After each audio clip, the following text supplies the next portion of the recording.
누가복음 18장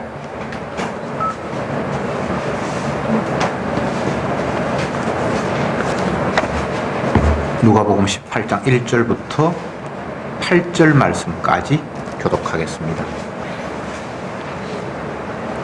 항상 기도하고 낙심치 말아야 될 것을 저희에게 비유로 하여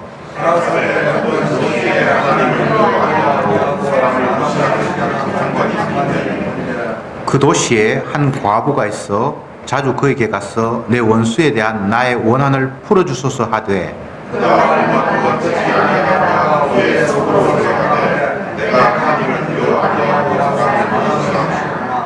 이 과부가 나를 번거롭게 하니 내가 그 원한을 풀어주리라. 그렇지 아니하면 늘 와서 나를 괴롭게 하리라 하였느니라.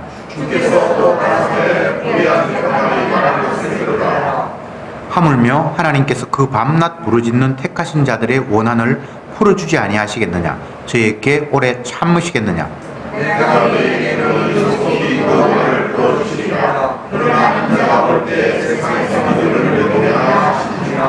아멘. 18장에 넘어왔는데 1절을 시작하면서 항상 기도하고 낙심치 말아야 될 것을 저희에게 비유로 말씀하셨다라고 했습니다. 항상 기도하고 낙심치 말아야 된다. 이게 이제 말씀의 핵심인데, 요 말씀, 요 핵심을 설명하기 위해서 비유를 말씀을 하셨는데, 어떤 도시에 재판관이 있는데 그 사람은 하나님을 두려워하는 것도 없고 사람들을 아예 깔보고 무시하는 그런 사람이었고, 그런데 또 한 과부가 그 재판장에게 찾아와서 자기의 그 원한을 풀어달라고 계속해서 찾아왔는데 이 사람은 자기에게 이익이 없고 그러니까 돌려보내고 하다가 이 불의한 재판관이 생각을 해보니까 이 여자 원한 안 풀어주면 내가 계속 시달리겠다. 또 찾아오고 또 찾아올 것 같은데 라고 생각을 해서 그 여자의 원한을 풀어주었다라는 비유를 예수님께서 하셨던 거예요. 이 비유의 내용은 뭔가 하면 항상 기도하고 낙심치 말아야 된다는 걸 이야기하기 위해서 이 비유를 주님이 설명을 하신 거예요. 그러면서 덧붙여서 하신 이야기가 불의한 재판관도 밤낮 부르짖는 그 사람의 그 원한을 풀어줬는데 하물며 선하신 하나님이 성도의 원한을 풀어주지 않겠냐라고 말씀을 하신 거예요. 자, 요거까지 보면 간청하는 기도는 하나님이 응답하신다, 이런 답을 얻을 수 있죠. 근데 중요한 것은 간청하는 내용입니다. 무엇을 항상 기도하고 낙심치 말아야 될까라는 이 부분이 오늘 말씀의 핵심입니다. 결론적으로 이 본문의 8절에 그러나 인자가 올 때에 세상에서 믿음을 보겠느냐라고 말씀을 끝을 냈습니다. 그러면 1절에서 항상 기도하고 낙심치 말아야 된다라고 얘기했고, 마지막에는 인자의 때에 세상에서 믿음을 보겠느냐라고 말씀을 하셨습니다. 처음과 끝을 잘 기억하셔야 돼요. 항상 기도하고 낙심치 말아야 될 것이 무엇일까 생각을 해보고, 마지막에 정말 인자의 때에 세상에서 믿음을 보겠느냐. 마지막 때 주님이 다시 재림하실 때, 이게 인자의 때는 이미 오신 초림을 이야기하는 것이 아니고 마지막 때를 이야기합니다. 주님은 시차가 왔다 갔다 해요.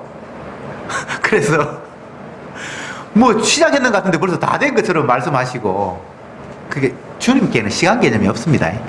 아브라함이 뭐 예수님을 봤다 그러기도 하고 뭐 희한한 이야기가 나오니까. 근데 주님은 시작하시면 이미 그거 완성하신 분이니까 그렇게 말씀하죠. 상관은 없는데 우리는 그렇게 안 되죠, 그죠? 우리는 끝이 와야 다 됐는갑다 싶지, 시작했는데 끝을 확실하게 생각하거나 그렇게는 못 하잖아요. 자, 다시 본문으로 돌아가서 항상 기도하고 낙심치 말아야 될 것이 있어요. 그게 과연 무엇일까? 결론적으로 말하면 주님이 다시 오신다는 거예요.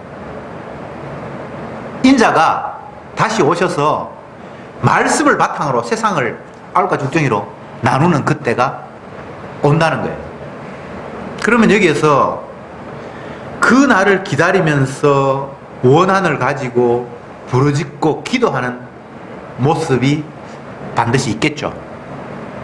자기는 하나님의 말씀을 믿고 인자가 다시 와서 세상을 알과 죽정이로 나누고 그 십자가의 피를 근거로 해서 구원 얻을 자와 못 얻을 자가 나누어진다는 사실이 믿어지는 사람에게는 너무나 확실해서 주여 언제 오십니까? 재림을 기다리듯이 주님 그날이 언제입니까? 라는 그 마음을 가지고 세상을 살아가는데 인자의 때를 기다리지 않는 사람들은 그런 날이 언제 있어? 쓸데없는 생각하지 말고 하루하루 열심히 살아.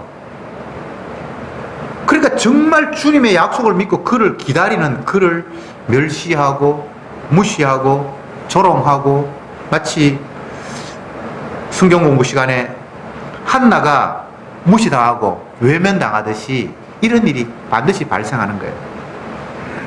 성경 공부 시간하고 지금 오늘 이 본문 설교 시간하고 공통점이 있는데 성도가 원한을 갖는다는 거예요.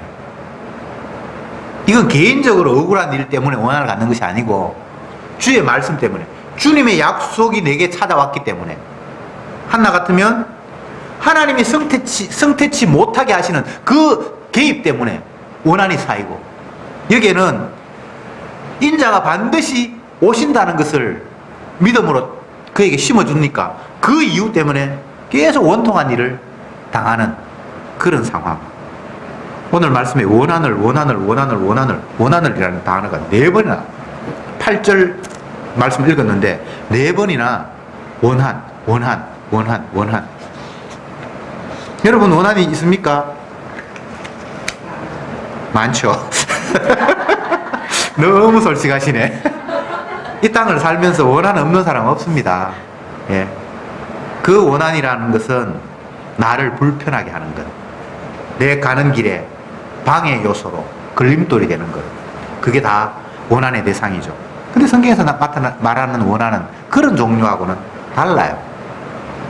한나가 원통했다고 하는데 그 원통은 우리가 생각하는 그 원통과는 다른 거예요.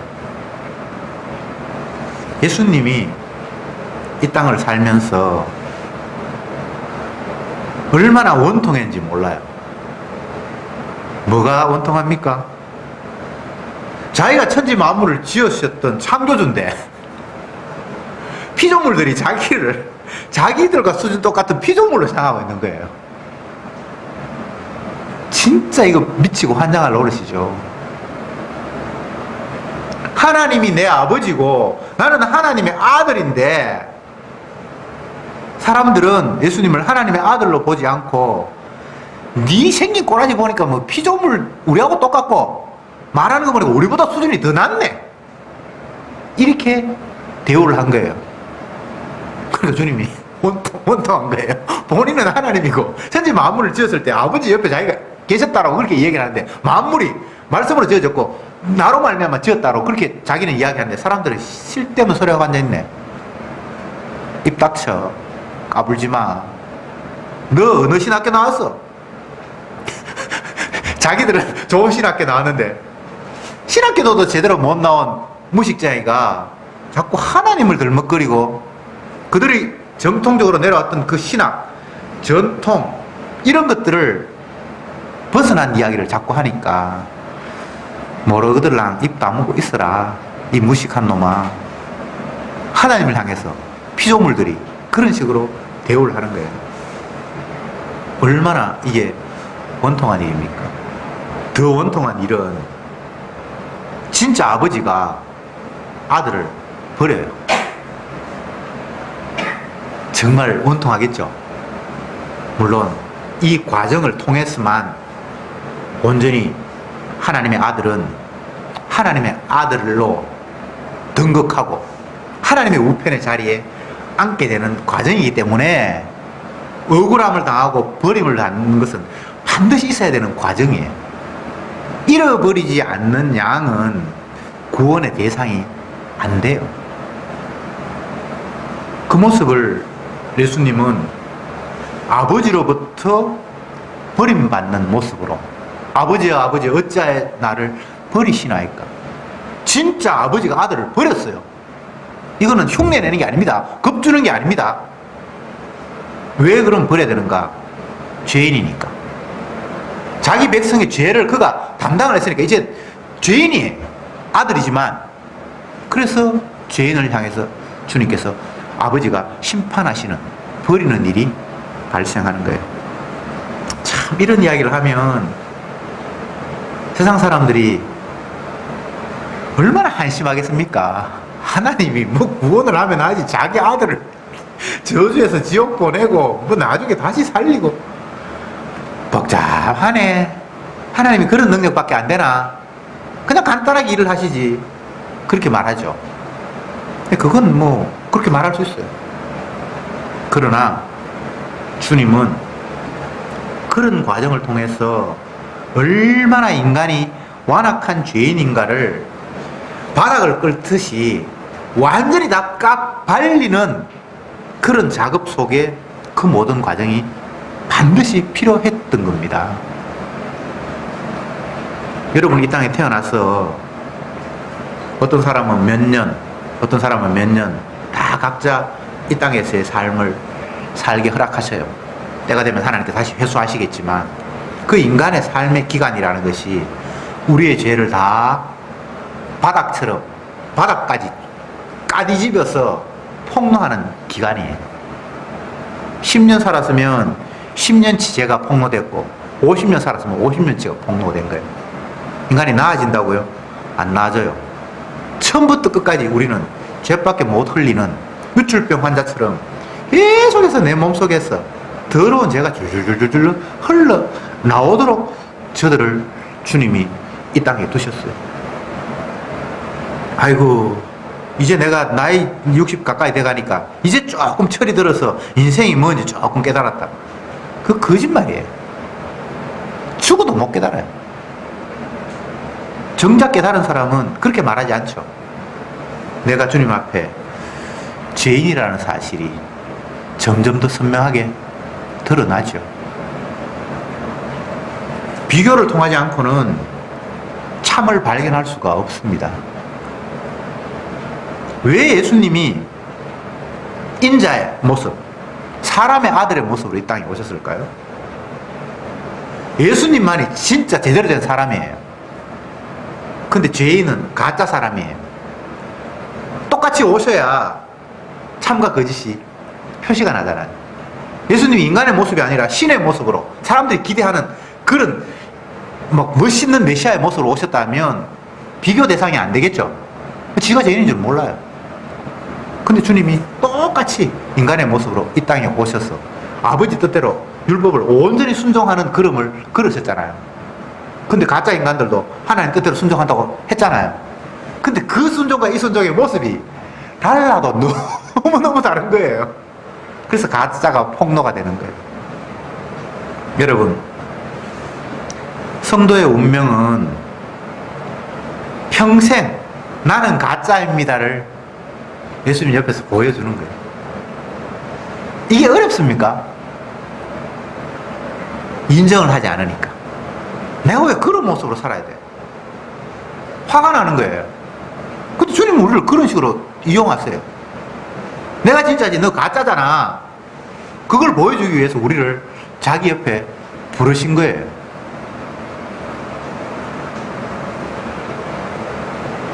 우리는 끝없이 원한을 갖습니다. 오늘 본문에 나타난 한 과부는 자기 원수, 내 원수에 대해서 나의 원한을 풀어주소서라고 이렇게 이야기를 했습니다. 여러분의 원수는 뭡니까? 누굽니까? 이 본문은 구체적으로 어떤 원수인지 말하지 않았어요.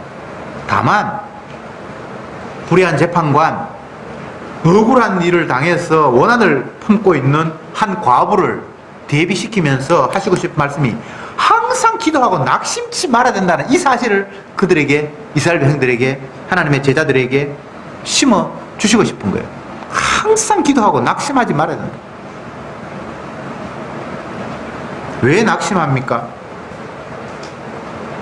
시간이 점점 더 지체되고 때가 아직 멀었고 내가 그때를 볼 것 같지 않은 그런 생각 때문에 자빠지는 거예요. 참을 만큼 참아서 때가 딱 와야 되는데 계속 지체가 되는 거예요.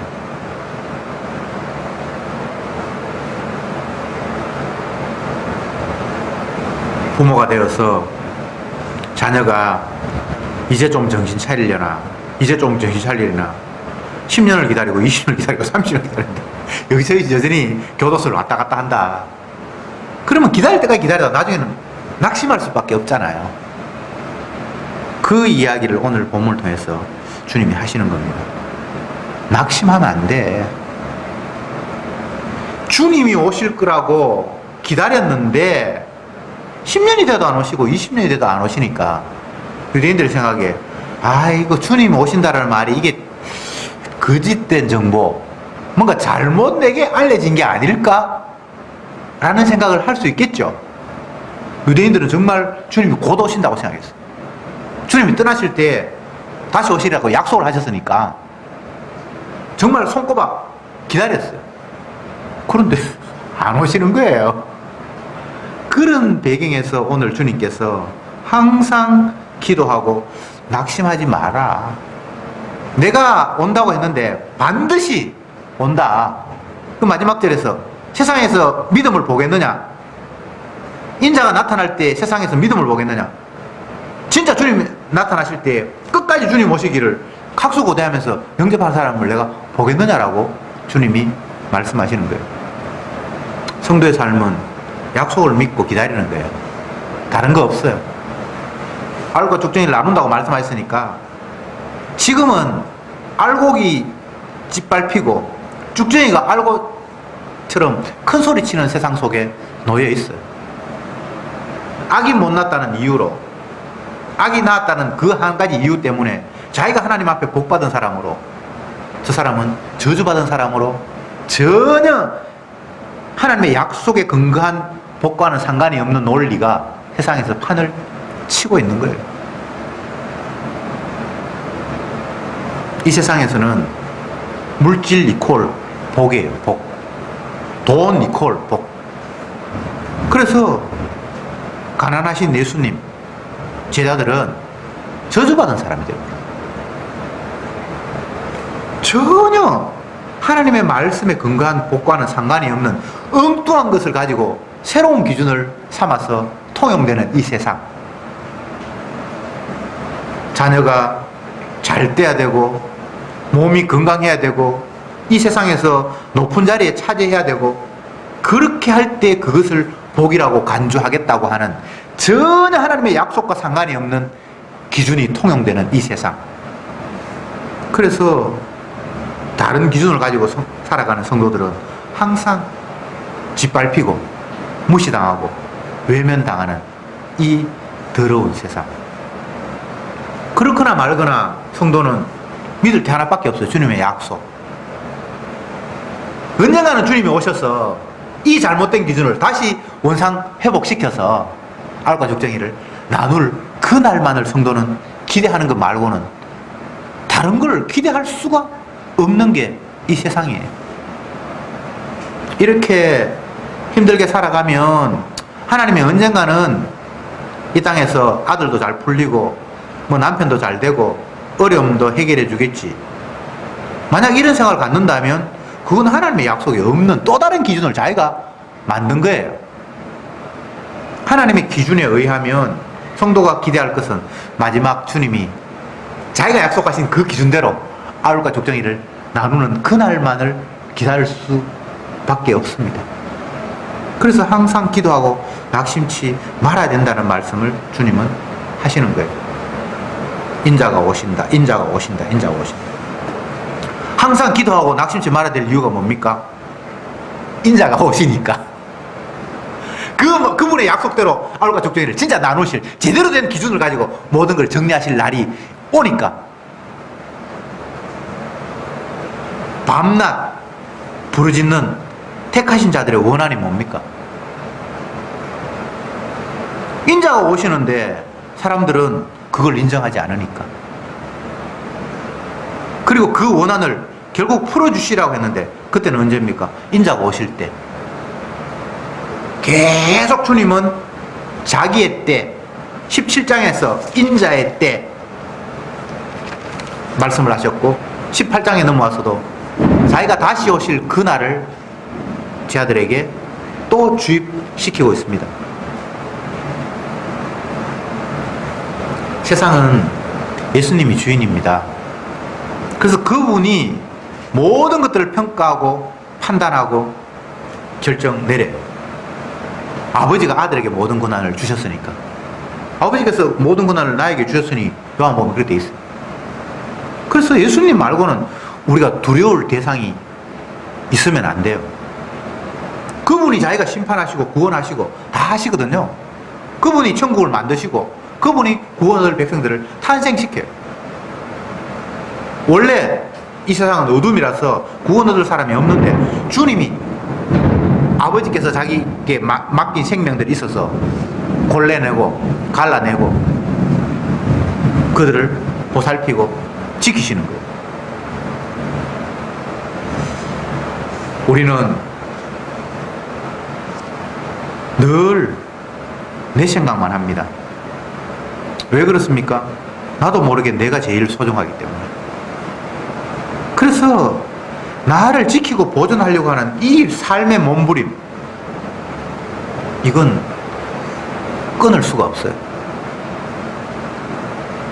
하나님이 이스라엘 백성들을 애굽 안에 집어넣었다가 다시 끄집어내는 과정 속에서 이스라엘 백성들이 반항하는 모습을 출애굽기에서는 잘 묘사해 놓았습니다.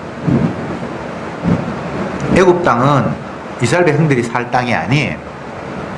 근데 하나님이 이스라엘 백성들을 그 안에 쑥 집어넣었어요. 그런데 애굽 사람들이 이스라엘 백성들을 핍박하고 괴롭히기 시작했어요. 남자가 태어나면 다 죽이라고까지 명령이 내려질 만큼. 그러니까 이스라엘 백성들이 얼마나 힘들었겠습니까? 그래서 하나님 막 부르짖습니다. 주여, 옛날에는 우리가 남의 나라지만은 뭐 편안하게 잘 살았고, 요셉이 국무총리가 됐을 때는 그 민족 자체가 굉장히 그에서는 우대받는 민족으로서 잘 살았는데, 이제 어떻게 돼서 이렇게 어려운 환경 속에서 우리를 괴롭히십니까? 다시 환경을 바꾸셔서 살기 좋게 편안하게 우리가 이 땅에 살게 해 주십시오. 이런 기도를 했죠. 근데 주님의 의도는 그곳에서 빠져나와야 된다는 겁니다. 이스라엘 백성들이 빠져나오기를 원했겠어요? 안 원했겠어요? 뭐 하려고 빠져나옵니까? 그러니까 살기 좋은데. 오랫동안 터전을 일구고 살아왔고 430년 동안 살아왔으니까 얼추 그게 토대가 있었을 거 아닙니까? 가는데 어디를 가? 자기 땅도 없는데. 갈 데 없어요. 그리고 애굽은 그 당시에 가장 잘 사는 나라였어요. 곡식도 잘 되고 비도 내리고 삶에 있어서 가장 최적의 환경이 애굽이에요. 하나님 일부러 이스라엘 백성을 그 안에 집어넣어놨어요. 그래서 이제 빠져나와야 된다 그러니까 안 나오려고 하는 거예요. 그래서 하나님이 강제로 뜯어내죠. 그래서 강제로 뜯어냈는데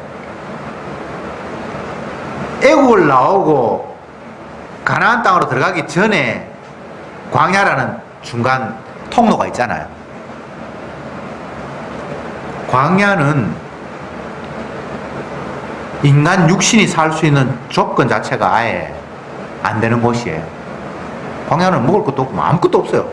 특히 사막 지역은 그거는 비도 잘 안 내리고 비가 잘 안 내리는 모래 땅이니까 곡식도 안 되고 아무것도 없어요. 생존 자체가 불가능한 곳이에요. 의도적으로 하나님이 이스라엘 백성들을 그쪽으로 끄집어내는 거예요. 그럼 이스라엘 백성들이 어떤 반응을 보입니까? 자기를 인도한다고 하는 모세를 향해서 온갖 욕을 다 쏟아붓는 게, 이 저주받을 놈의 새끼, 네가 우리를 살린다고 끄집어냈어? 이 얘기가 지금 무덤 만들려고 지금 작정을 했냐? 우리가 안 나간다고 그렇게 발버둥 쳤는데 끝까지 좋은 곳을 인도한다고 해놓고는 젖과 꿀이 흐른다고 인도한다고 얘기해놓고는 지금 이제 젖이 있고 꿀이 있고 좋다. 얼마나 분노를 쏟아부었는지. 사실 그 분노는 하나님을 향한 분노잖아요. 하나님을 안 보이니까 하나님 욕 못하고 하나님의 대리로 하나님의 뜻을 시행하고 있는 모세를 향해서 온갖 욕을 다 쏟아붓잖아요. 하나님이 의도적으로 그렇게 하시는 거예요. 인간의 죄를 있는 그대로 다 밝혀내시는 거예요. 너희들의 관심은 너희들이 배부르고 등 뜨시고 살려고 하는 생존 욕구 말고는 전혀 관심이 없다라는 사실을 주님은 폭로한 거예요. 애굽만 살려고 발버둥치는 것이 아니라 이스라엘 너희들도 똑같아. 너희들이 애굽에서 나왔지. 근데 애굽과 하나도 다르지 않아. 애굽 안에 있을 때는 그래도 뭐 하나님 섬긴다고 하면서 이방인들과는 뭔가 다른 삶인 줄, 저들은 좀 더 구별된 사람인 줄 알았는데 하나님이 그들의 본색을 드러내니까 애굽의 부추와 외와 그게 너무 그립다는 거예요. 다시 애굽으로 돌아가자. 모세를 향해서 우리가 다시 애굽으로 돌아가게 하옵소서. 그걸 통해서 너희들은 애굽과 전혀 다르지 않은 멸망받을, 하나님이 장자를 다 집어삼키고 죽여버리는 그 저주의 땅에서 너희들도 마땅히 저주 받아야만 하는 생명 맞지? 라고 하나님이 끄집어내놓고 다시 한번 확인시켜줍니다. 그 안에 있을 때 자기들이 뭔가 구별된 삶을 살았던 것처럼 착각을 했어요. 근데 끄집어내놓고 보니까 그곳에 돌아가자. 그곳이 그립다. 여러분, 하루하루 살아가면서 진정 성도가 느끼는 것은 내가 세상과 하나도 다르지 않구나. 무엇을 먹을까, 무엇을 마실까, 무엇을 입을까.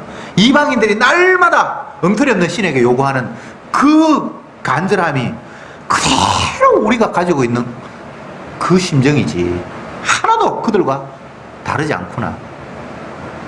애국 백성들이 6월절 날 마지막 심판에서 맏아들이 다 죽어버리잖아요.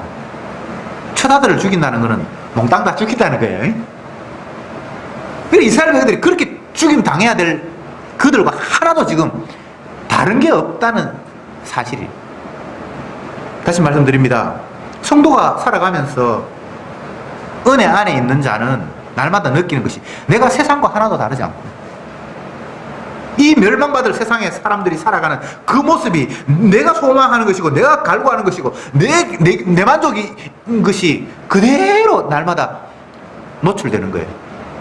여러분, 뭐 고상한 거 생각합니까? 아니잖아요. 세상 사람들이 갖는 욕망, 육신의 정욕, 안목의 정욕, 이생의 자랑, 그거 말고 다른 생각 아무것도 없잖아요. 성도라서 그게 깨달아지는 거예요. 내게는 육신의 정욕, 안목의 정욕, 이생의 자랑, 그거 말고는 없구나. 성경에는 뭐라고 되어 있는가 하면 아버지께서 난 자는 이런 거 관심이 없는데 라고 성경에 기록되어 있습니다. 나는 아버지께서 난 자가 아니라는 결론이 말씀을 보면 그냥 계속해서 확인되는 거예요.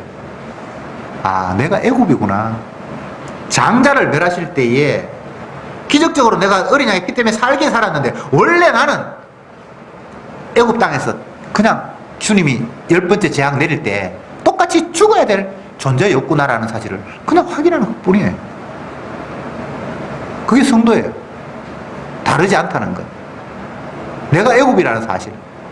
내 마음속에는 육신의 정욕, 안목의 정욕, 이생의 자랑 말고는 무엇을 먹을까, 무엇을 입을까, 무엇을 마실까 그 생각 말고는 아무 생각이 없는 멸망받아야 지극히 합당한 존재라는 사실이 그냥 날마다 확인되는 거예요. 그런데 이스라엘 백성들은 애굽에서 빠져나왔어요. 희한하게 장자를 다 죽이실 때에 문설주에 어린 양의 피 때문에 그들은 또 살아남았어. 성도가 이런 존재예요. 멸망받을 사람과 삶이 달라서 더 훌륭해서 더 절제하거나 구별될 삶을 살아서 한쪽은 멸망하고 한쪽은 멸망해서 건진받는 게 아니라는 사실. 이게 신앙생활이에요. 그러면 어떻게 한쪽은 죽고 한쪽은 살았는데 거기에는 어린 양의 피 말고는 이유가 없어요. 한쪽에는 어린 양의 피가 있어서 저주가 비켜갖고 한쪽은 어린 양의 피가 없어서 그냥 저주가 쏟아 부어졌고 그 차이 말고는 다른 차이가 없는 거예요. 성도 죄인이에요. 그냥 애국 사람이에요. 하나도 지옥 갈 사람들과 다르지가 않아요. 그거 여러분 인정하죠? 10년 신앙생활하고 50년 신앙생활하면 달라집니까? 앞으로 더 길게 가도 안 달라져요. 이때까지 안 달라졌는데 뭐 앞으로 달라지겠습니까? 그런 거 기대하지 마세요. 원래 주님은 그런 거 기대하라고 우리에게 이끄시는 분이 아니에요. 왜 애굽에서 끄집어냈습니까? 너희가 애굽이라는 사실을 나와봐야 아는 거예요. 있을 때는 뭔가 다른 것 같았죠, 그죠? 혈통도 다르고 우리는 뭐 하나님께 제사도 드리고 뭐 나름대로 그 애굽 땅에서 뭔가 구별된 것처럼 착각했겠죠. 근데 끄집어내 놓고 보니까 멸망받을 그들과 하나도 다르지 않다라는 것을 계속해서 광야에서 표시를 내는 거예요. 교회 나오고 성경을 읽고 하나님의 말씀을 들으면서 주님이 우리에게 의도하시는 바는 너희들이 하나님 안 믿는 저 사람들과 하나도 다르지 않다는 걸 계속해서 확인시키는 작업이에요. 뭐 성화가 되고 뭐 안 믿는 사람보다 나아지고 뭐 예수님을 닮아가고 개 코 같은 소리 하고 그런 게 아니에요. 내가 똑같다라는 사실을 계속해서 확인시키는 거예요. 저 저주받을 사람이 내 모습이고 저 지옥 갈 사람이 내 모습하고 똑같구나라는 사실을 계속해서 또 확인시키고 또 확인시키고 또 확인시키고 또 확인시키고 그게 주님이 우리를 인도해 가시는 방법이에요. 나아진다고요? 혹시 나아진 사람이 있으면 저한테 좀 얘기해 주세요. 뭐가 어떻게 해서 나아졌는지. 안 나아집니다. 모친이 죄 가운데서 나를 낳았기 때문에 평생 나는 죄밖에 안 나오는군요. 그게 다윗의 고백이잖아요. 그게 성도의 고백이잖아요. 나아집습니까? 아니에요. 똑같다라는 사실을 거듭거듭 확인하는 거예요. 또 확인하고 또 확인하고 또 확인하고 또 확인하고 내가 멸망의 자식이구나. 내가 애굽이구나. 저주 가운데 내가 마땅히 저주 받아야 되는구나. 지난주 본문에 의하면 시체가 있는 곳에 죽음이 있는 곳에 독수리가 모인다고 했는데 내가 시체고 이런 시체를 주님이 심판할 수밖에 없는 그런 구도 속에 내가 놓여 있구나를 날마다 인정할 수밖에 없는 거예요. 그게 구원받은 사람의 모습이에요. 구원 못 받은 사람은 어떤 모습입니까? 자기가 멸망받아야 될 만큼 완악한 자가 아니라고 생각하는 거예요.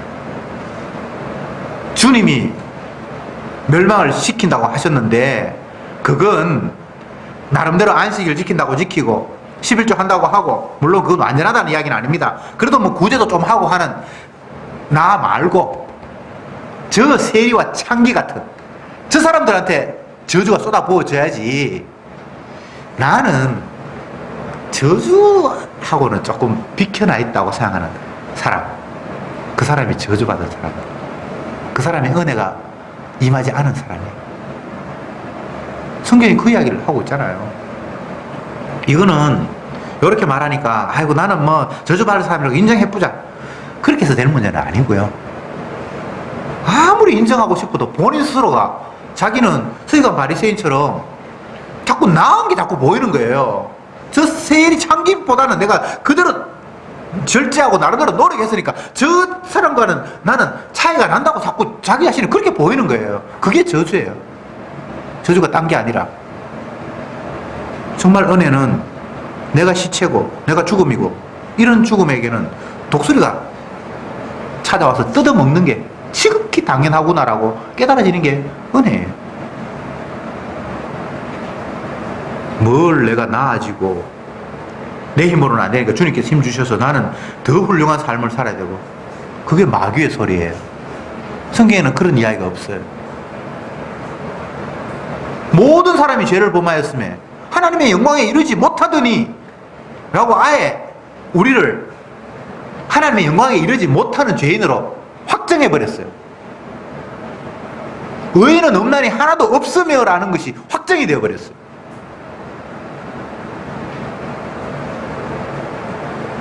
성도는 그게 받아들여져요.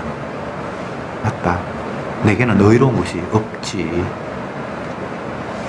그래서 하나님의 영광에 이른다는 것 자체가 이거는 불가능한 거지. 왜 천국을 하나님의 나라라고 부릅니까? 하나님이 사는 곳이니까. 만약에 천국이 죄인의 나라 이렇게 말씀하셨으면 우리가 죄인이라서 들어갈 수 있는데 그건 아들의 나라예요. 아들의 나라. 그리고 우리하고는 해당 사항이 없는 거예요. 성령의 열매? 성령의 열매는 성령의 열매예요. 여러분 성령 아니잖아요. 근데 왜 여러분이 성령의 열매를 맺으려고 해요? 아니 성령의 열매를 맺어야지. 아니 성령의 열매는 성령이 맺는 거지 왜 죄인이 성령의 열매를 맺어요?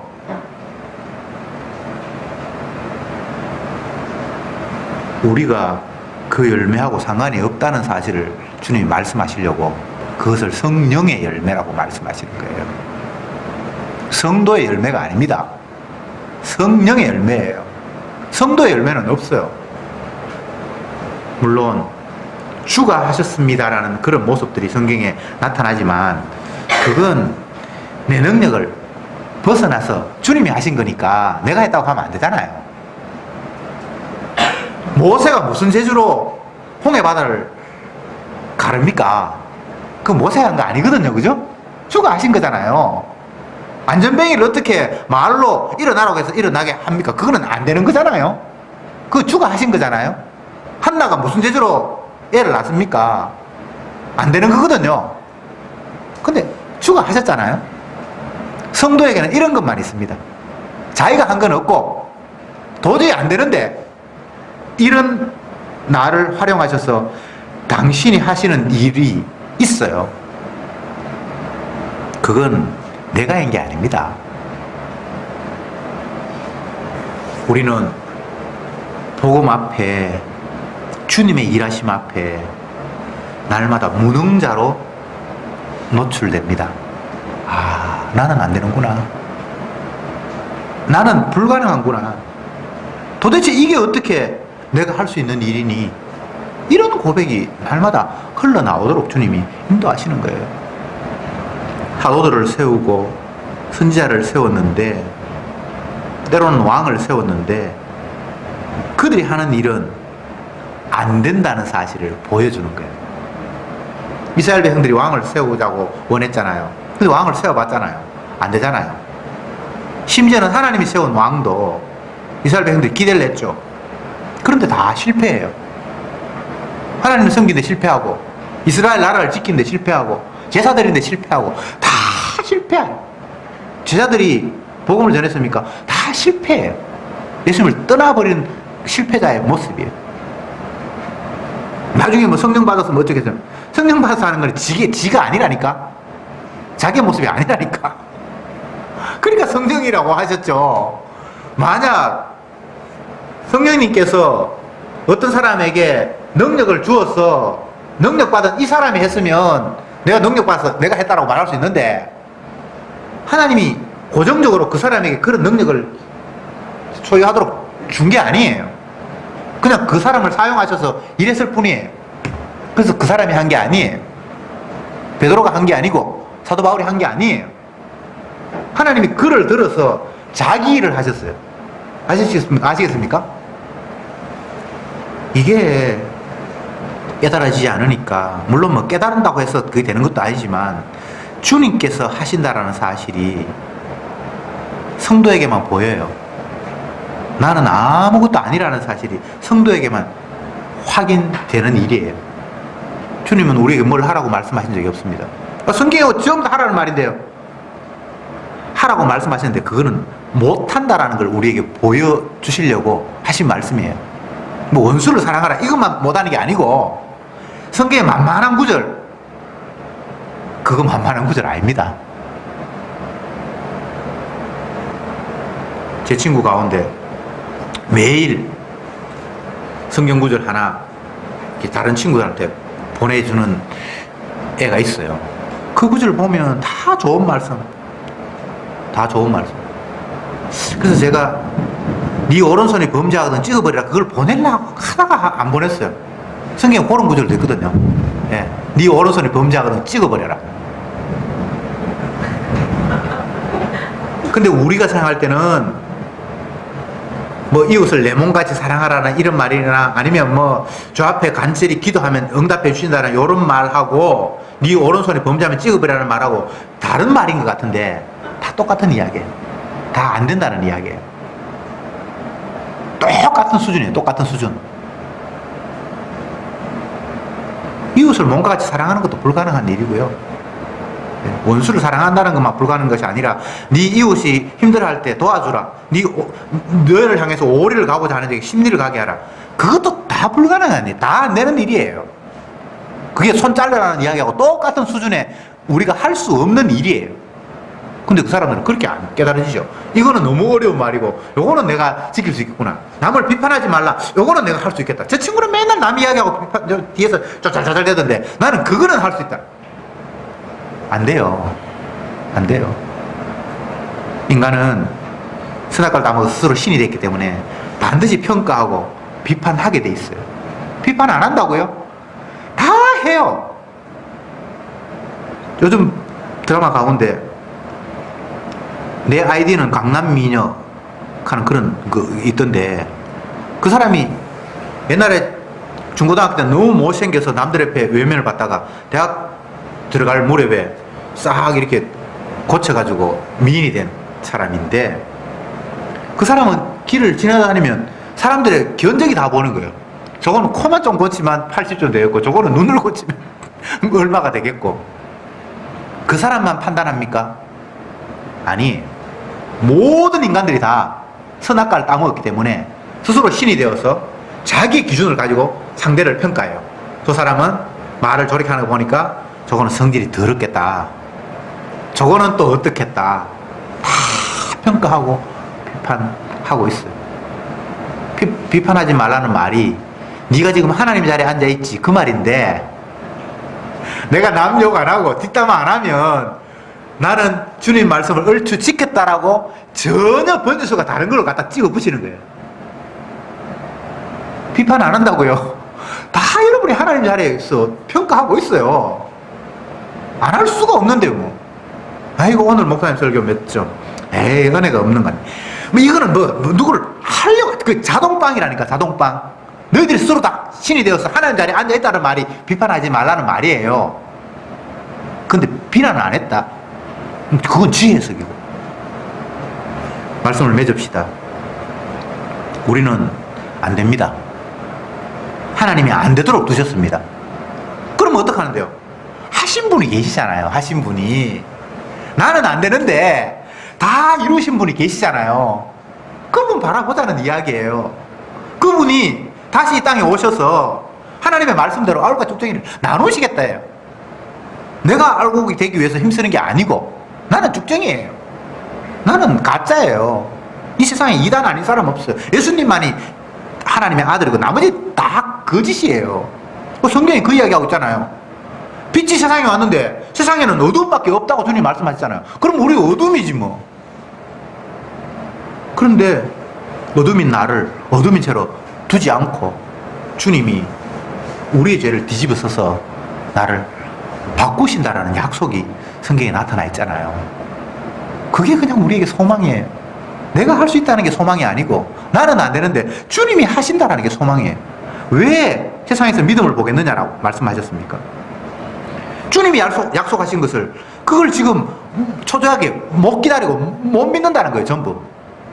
결국은 주님이 알고 적정히 나누는데 오셔서 주님의 그 기준으로 모든 것들 다시 재편해버릴 날이 있을 텐데 아직 그게 안 되고 계속 지체되고 있으니까 우리가 너무 억울하니까 화가 나고 기다리다가 이제 포기할까 말까. 에이, 내가 그동안 예수 믿은 거 다 거짓말이고 하나님이 뭐 온다 그랬는데 오지도 안 하니까 다 없겠지라고 그렇게 넘어가면 그게 또 마귀에게 밥이 된다는 이야기를 주님이 우리에게 들려주신 거예요. 제발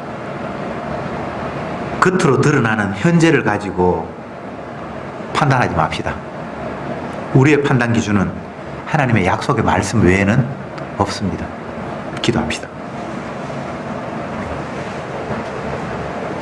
인자가 올 때에 세상에서 믿음을 보겠느냐 말씀하신 주님, 정말 저들이 주님의 말씀만을 기다리며 소망하며 살아가는 삶이 아니라 이 세상 기준에 휩쓸려서 가능하면 좀 더 세상에서 인정받고 살려고 하는 그런 몸부림이 날마다 우리에게 펼쳐집니다. 믿음 없음을 주여 불쌍히 여겨 주시옵소서. 우리가 믿음이 없다 하나 변하지 않는 것은 주님이 약속하신 것은 반드시 성취된다는 사실을 저들은 또 부인할 수 없습니다. 주여 저들에게 은혜를 주셔서 주님의 약속을 날마다 간절히 기다리며 그날을 사모하며 하루하루 살아가는 저들이 되게 해 주시옵소서. 예수님의 이름으로 기도드리옵나이다. 아멘.